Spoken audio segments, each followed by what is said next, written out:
بله سلام علیکم مجددا. علیکم سلام محترم، بفرمایید خدمت.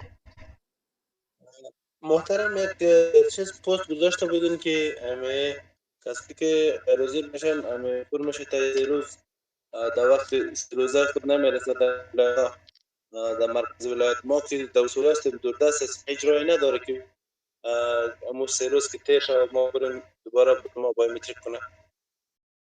خب البته ولایت ها که هستن معمولا تا 3 روز، البته اونها که گفتن تا 3 روز البته وقت دارم. اگر احیانا نفرهایتان زیاد باشد ولایتتان، مثلا پر نفوذ باشد یا نفرها ثبت نام کرده باشد، یعنی از ولایت های بزرگ باشه، باز اینها حتما با کسایی که غیر حاضر هستن حتما یک پالیسی جور میکنن، چون این نفرها که ثبت نام میکنن اونها باز نمیتونه که از طریق آنلاین ثبت نام کنه، باز مجبور میشه از طریق افلاین هم چیزی کنه، به درخواست پاسپورت بده. خب حتما اینها کدام پالیسی داره، این پالیسی فعلا مشخص نیست که چی داده است. فعلا کسایی که حاضر هستن اونها را به میتر میکنن، به مو خاطر توزیع روزانه هم به تعداد 40 تن رسیده. این روزانه دولت ها 40 تن توزیع میشن و غرضها که بخیر خلاص شد، روان توزیع هم دوباره به حالت اولی خود قرار میگیره. کدام مشکلی نیست، حتما براتون کدام روز مشخص میکنه، به اون روز مراجعه میکنه، بیومتریک میشه. و یک کار کن هر 2 روز بود یا یک روز بود فرم خود چک کن، حتما نوبتتون مشخص میشه و میفهمید کدام روز بیومتریکتان است. حتما تا میتونید تا 3 روز با خودتان به امیرت ولایتی خود برسانید. محترم این رقم است که اینجا جز ما کسی اینترنت درست نیست. دیگه ما خودیم که پستر ثبت نام میکنم به مردم باز است که کل مردم که است دسترسی نداره به اینترنت، فقط پیش از من باز من سایت باشه هیچ خبر نمیشه سایت واش شده نشده. دینی مشکل است که ما اگر یک رای پیدا شد که می سایت واش شد ما خبر شد خیلی ممنون میشه. خب راه حلشان همین است که صفحه تویتر ریاست پاسپورت عمومی را چیز کن، دنبال کن. یکی از امو طریق اولین اطلاع پخش میشه، بعد از او صفحات مجازی هستن به شمول از ما، البته ما هم پخش میکنیم دیگه، صفحات هم هستن اونها را هم میتونید دنبال کنید، ما را هم میتونید دنبال کنید.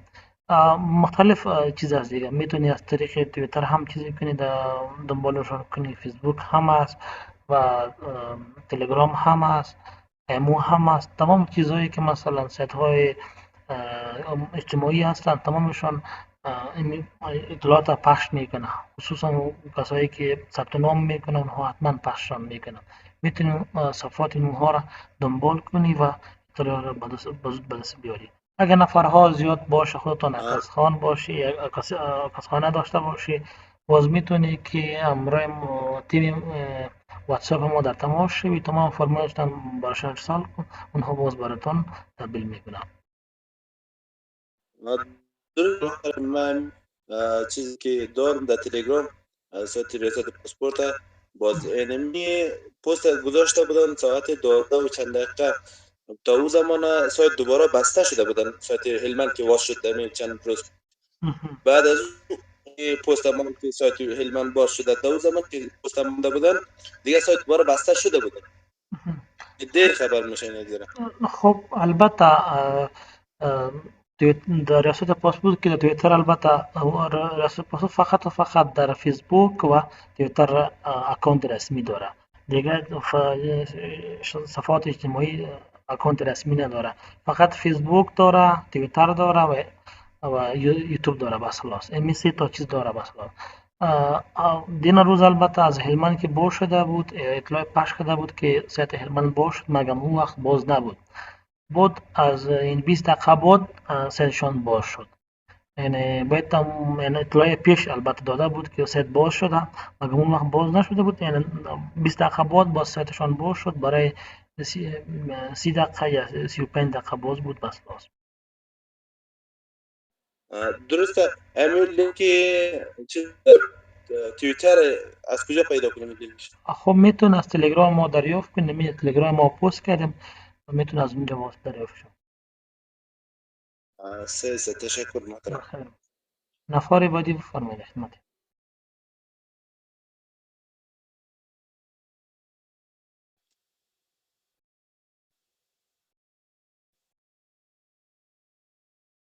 کوم کسان چې د پاسپورت په اعتبار باندې سوال لري مهرباني موږ په خدمت کې. سلام محترم، خوب هستین؟ صحتمند؟ علیکم السلام محترم، بفرمایید خدمت. اعتبار باز میشه تعطیلی؟ خب فعلا خب سطحشون بسته است، حتما باز میشه. نفرهایشان فعلا هم روز به روز کم میشه. تعداد نفرها که مانده هستن اونها را خلاص کنه بخیر سطحشون باز میشه. احتمال زیاد که براتان بگیم دمی 2 هفته از 2 هفته شروع تا هفته 4 و 5 حتما باز میشه. با که بود در 1401 3 میزان ثبت کرده بودم در کابل باز بود. پیش از این 3 میزان تاریخ خوردن شاید باشه یا نه؟ حتما باز میشه. اونها فعلا خود مبدهی کابل که است سلو هستن، فقط کسایی که غیر حاضر هستن اونها را فعلا به متری میکنن، چون زیاد نفرها را در کابل هم تاریخ نمیزنن. به مون خاطر پروسهشون یک کمی سلو شده، یعنی ماه حمل را اسمبل را یک کمی طولانی‌تر کردن. احتمال زیاد است که روز این 2 روز بعد بخیر احتمال است که یک تاریخ بزنه برشان کسایی که ثبت نام کردن در ماه اسمبل و اینها فکر نکنید که تا اون وقت شاید از او که زودتر براتون باید باشه و میتونید باز فرمشان تبدیل کنید. تا 3 میزان شاید چی وقت تاریخ بخوره؟ یک ماه شاید تاریخ بخوره کابل؟ معمولا یعنی سایت کابل که هستن در هفته یک روز پیش میره یا در هفته 2 روز یا 3 روز پیش میرن.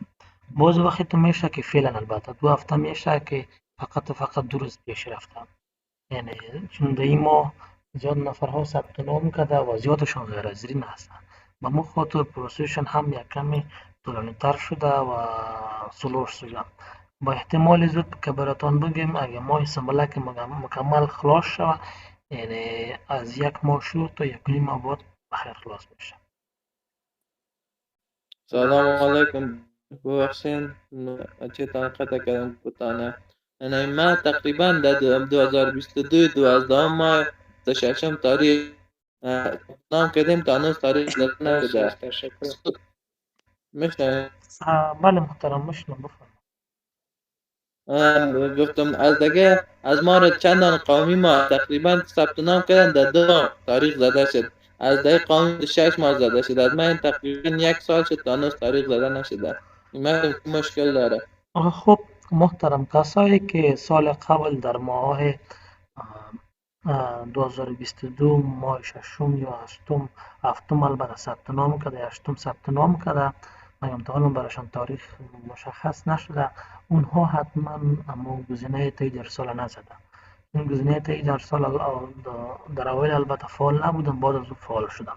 فعلا اگر فرمتون مشکل داره یک کار کن، سایت داخل اکانت خودشو یعنی داخل فرم خودشو فقط عکس خود چنج کو، امضای خود تغییر بده و بعد از که اینها را تغییر دادی از ولایت کابل به نورستان یا نیمروز یا دیگه ولایت ها که فعلا سایتشان باز است اونها تبدیل بده. فقط برای 5 دقیقه یا 10 دقیقه تبدیلشان بده.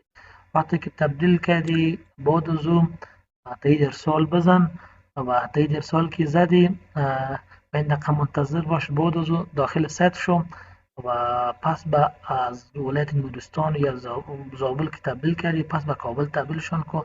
انشاءالله در این هفته یا هفته آینده بخیر باز براتون تاریخ میده.